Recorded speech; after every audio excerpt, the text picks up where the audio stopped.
अगर आपको भी अपने फेसबुक अकाउंट या फिर इंस्टाग्राम पर एक नोटिफिकेशन मिला है और वो नोटिफिकेशन क्या है, reminder of our terms and service and privacy policy, जैसे कि आप वीडियो के स्क्रीन में देख रहे हो। अगर आपके पास भी ये नोटिफिकेशन आया है फेसबुक पे तो घबराने की कोई भी जरूरत नहीं है।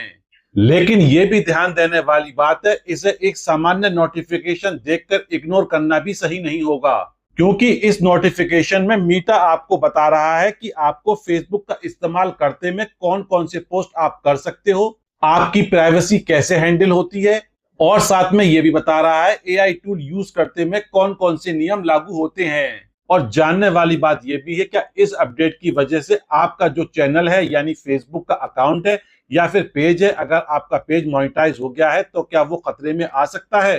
तो आज के वीडियो में जो भी मेटा का अपडेट आया है उसे सरल तरीके से आपको बता दूंगा और ये भी बता दूंगा क्या करना चाहिए और क्या नहीं करना चाहिए। तो अगर आप भी फेसबुक पे रील अपलोड करते हो, फोटो अपलोड करते हो या फिर लॉन्ग फॉर्मेट की वीडियो अपलोड करते हो, तो या फिर आप किसी भी कैटेगरी के क्रिएटर हो और आपका फेसबुक अकाउंट मोनेटाइज है, तो उससे जुड़ी जानकारी आपके लिए ये बहुत जरूरी है। तो चलिए फेसबुक पे आए इस अपडेट को सरल भाषा में समझते हैं। ये नया अपडेट असल में है क्या, इसमें सबसे ऊपर जो आपको लिखा हुआ मिलेगा, reminder of our terms and service and privacy policy, मतलब मीटा आपको अपने रूल्स और प्राइवेसी पॉलिसी को दोबारा रिव्यू करने की याद दिला रहा है। और इसके नीचे लिखा हुआ है इंडियन इंफॉर्मेशन टेक्नोलॉजी रूल्स के अनुसार क्वार्टरली रिमाइंडर है, यानी भारत में लागू नियमों के तहत मीटा समय समय पर यूजर्स को अपने टर्म्स, प्राइवेसी पॉलिसी और एआई टर्म्स ऑफ सर्विस देखने की याद दिलाता है। यहाँ पे आपको एक बहुत जरूरी बात समझनी होगी, ना तो कोई ये स्ट्राइक वार्निंग है और ना ही ये कॉपीराइट वार्निंग है और ना ही ये कोई मोनेटाइजेशन डिसेबल नोटिफिकेशन है। अगर आपके फेसबुक पेज पे या फिर अकाउंट पे ये नोटिफिकेशन आया है तो इसे देखने के बाद पैनिक होने की जरूरत नहीं है। इस नोटिफिकेशन में मीटा जो आपको बता रहा है, फेसबुक जो आपको बता रहा है, उसको जानते हैं। इस फेसबुक के नोटिफिकेशन में सबसे जरूरी हिस्से की बात करते हैं। मीटा अपने टर्म्स में बताता है कि वह अपनी सर्विस को कैसे प्रोवाइड करता है और फेसबुक सेफ्टी सिक्योरिटी बनाए रखने के लिए क्या करता है। और दूसरी इंपॉर्टेंट चीज जो है वो है आप अपने फेसबुक पे क्या शेयर कर सकते हैं। मीटा के अनुसार आप ऐसा कंटेंट शेयर नहीं कर सकते जो अनलॉफुल हो और आपके पास उस कंटेंट को शेयर करने के लिए राइट्स भी ना हो, यानी आपने दूसरे चैनल का वीडियो उठाया और अपने चैनल पे अपलोड कर दिया, यानी किसी दूसरे व्यक्ति का फोटो हो, चाहे वो म्यूजिक हो, चाहे वो वीडियो हो, ये कॉपीराइट मटेरियल के बिना परमिशन इस्तेमाल करने के लिए रिस्क में आ सकता है आपका चैनल। और इसमें एआई टूल का भी खास तौर से मेंशन किया गया है, मतलब अगर आप मीटा एआई या फिर एआई से रिलेटेड फीचर का इस्तेमाल करते हैं तब भी आपको मीटा के टर्म्स एंड एप्लीकेबल लॉज का पालन करना ही होगा।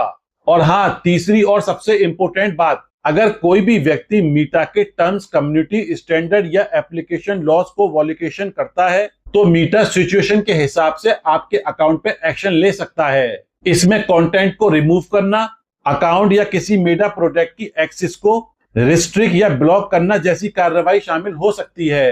अब सबसे बड़ा सवाल यह आता है कि आखिर इस अपडेट के फायदे क्या हैं? तो सबसे बड़ा फायदा है ट्रांसपेरेंसी। मेटा आपको बिल्कुल क्लियर बता रहा है कि उसके प्लेटफॉर्म पे अगर आप काम करते हो तो बेसिक रूल्स क्या हैं और क्या लागू होते हैं। दूसरा सबसे बड़ा फायदा है प्राइवेसी अवेयरनेस। कई लोग करते क्या हैं, टर्म्स और प्राइवेसी पॉलिसी पढ़े बिना ही फेसबुक का इस्तेमाल करते रहते हैं। जो दिल में आता है वो पोस्ट करते हैं, जो दिल में आता है वो शेयर करते हैं, कहीं का म्यूजिक आपको यूज करने के बाद अपने चैनल पे यूज कर लेते हैं। बस आपको फेसबुक यही बताना चाह रहा है कि हमारी जो पॉलिसी है उसको अच्छे से पढ़ो, उसके बाद आप अपने चैनल को ग्रो कर सकते हो। तीसरा सबसे बड़ा फायदा है कंटेंट क्रिएटरों के लिए। अगर आप रील्स अपलोड करते हो, लॉन्ग फॉर्मेट की वीडियो अपलोड करते हो या फिर इमेजेस अपलोड करते हो तो ये आपके लिए बहुत जरूरी है। क्या जरूरी है? जो कॉपीराइट कंटेंट होता है उसको उठाकर अपने वीडियो पे यानी अपने चैनल पे अपलोड नहीं करना चाहिए। और एआई के बढ़ते इस्तेमाल से एआई टर्म्स को अलग से हाईलाइट्स करना भी यूजर्स के लिए यूजफुल है।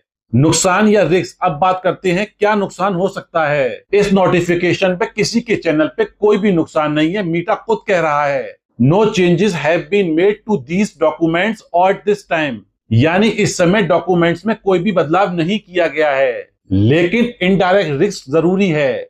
अगर कोई भी क्रिएटर बार बार मीटा के टर्म्स और कम्युनिटी स्टैंडर्ड को उल्लंघन करता है तो मीटा आपके कंटेंट को रिमूव कर सकता है, या आपके अकाउंट को, प्रोडक्ट को, या फिर तो आपके पेज को परमानेंट ब्लॉक कर सकता है।